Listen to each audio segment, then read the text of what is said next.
Bonjour tout le monde, heureux de vous retrouver. Aujourd'hui, un petit Netflix de la semaine. Je vais vous parler de la série Super Sex, le biopic sur Rocco Siffredi. Et je vais vous dire pourquoi c'est bien, pourquoi c'est intéressant. Et bah voilà, on y va, on se lance, hein, allons-y. Alors, chaque épisode, il y a 7 épisodes. Chaque épisode se termine par un panneau et c'est important. Ce panneau indique: cette série s'inspire de la vie de Rocco Siffredi. Donc ça veut dire que les auteurs ont décidé parfois de choisir de mettre un peu de fiction dans la vie de Rocco Siffredi. Je ne connais pas la vie de Rocco sur le bout des doigts. Je ne sais pas ce qu'il a vécu, je ne sais pas ce qu'il a souffert. Je sais que j'avais vu un documentaire il y a quelques années qui s'appelait Rocco de Thierry Desmézières et qui racontait un peu euh, les problèmes qu'il avait eu après le porno, après qu'il ait décidé d'arrêter le porno et je veux dire, ça parlait de son onanisme permanent qu'il avait presque rendu fou et qui euh, l'avait poussé presque à une analyse, une psychanalyse. Et c'était un documentaire assez passionnant, assez anti-porno presque, hein, il faut dire, c'était assez violent. La série, c'est pas du tout ça. La série est beaucoup plus proche de quelque chose de romanesque, on pourrait dire. Cet épisode, le premier épisode, raconte la jeunesse, l'enfance de Rocco Siffredi. Et dans la thématique, on peut penser beaucoup à Rocco et ses frères. Et c'est pas un jeu de mots. C'est Rocco, puisque dans la série, on voit la vie de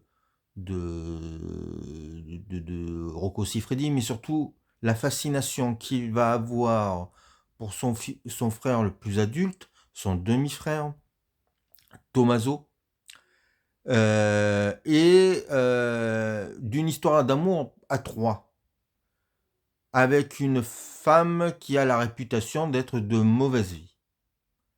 Donc le triangle amoureux, Tommaso, Rocco, et j'ai oublié le nom du nom du personnage féminin, va être le cœur de ces 7 épisodes. Et adulte, le personnage féminin est interprété par Jasmine Trenka. Je ne sais pas si on dit Jasmine ou Yasmine Trenka, actrice formidable, un des grandes vedettes du cinéma italien actuel. Il y a un film sur une institutrice qui va sortir bientôt avec elle en vedette. Et ça fait plusieurs années qu'elle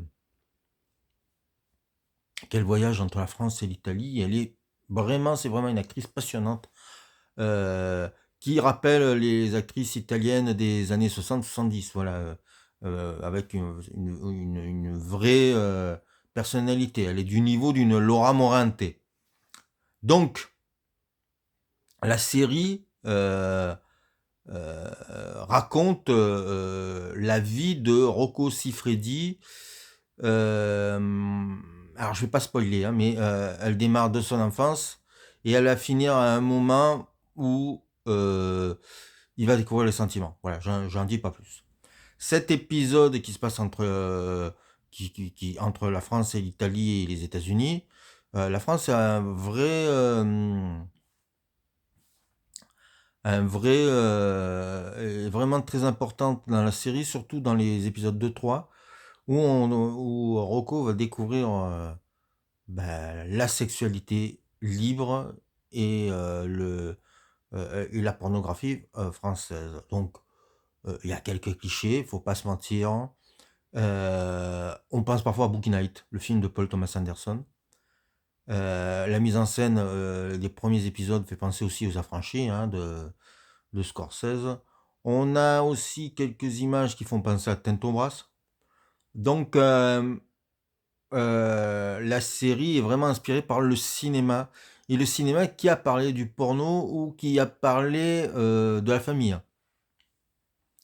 Le porno n'est jamais jugé, n'est jamais pris de haut.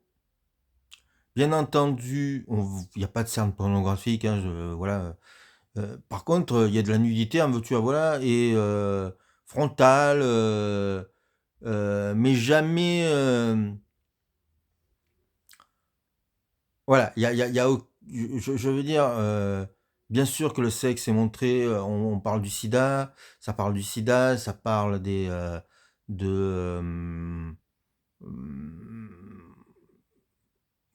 j'allais dire, de la, pas de la perversion, c'est pas le mot, parce que justement, c'est pas un jugement, mais de l'accoutumance à la sexualité vue à travers plusieurs personnages. Et donc, en ce sens, la série est passionnante. Le personnage qui joue Rocco Siffredi, l'acteur Alessandro Borghi, je crois. Alors déjà, il lui ressemble, hein, ça c'est pas mal, mais surtout, il arrive à imiter son sourire assez particulier, où il fronce le nez et il sourit en même temps. On voit qu'il y a une vraie... Alors, il y a de l'imitation, mais il lui propose aussi quelque chose de beaucoup plus sensible peut-être que un Rocco Siffredi. En fait, la série, c'est un Rocco Siffredi rêvé. C'est une biographie peut-être fantasmée. Donc, en ce sens, moi, elle me semble intéressante. Pour moi, un biopic qui, euh, qui, ne, qui raconte juste un tas d'éléments sur un personnage ne m'intéresse pas. Je m'en fous de la vie des gens, en fait. Ce qui m'intéresse, c'est qu'est-ce qu'il était à l'intérieur. Et à travers la fiction, à travers ses rapports aux autres, à travers le rapport avec son frère, donc Tommaso, à travers le rapport qu'il a avec sa mère, à travers ses différentes compagnes, on a un fragment, peut-être un petit pourcentage de ce que pourrait être Rocco Siffredi. Alors, il fait une apparition dans l'épisode 2, je crois. Il fait un petit coucou, un caméo. Voilà, donc c'est une série avec une bande originale exceptionnelle. Alors, les années 80, vous allez en bouffer. La musique, la chanson Voyage, Voyage de Désir LS, vous ne le verrez plus comme vous connaissez le clip ou quoi que ce soit, mais là, ça sera très différent, voilà. Il y a Linda Hardy, qui était une Miss France, qui a joué dans Immortal et Vitam de Anki Bilal, qui est dedans.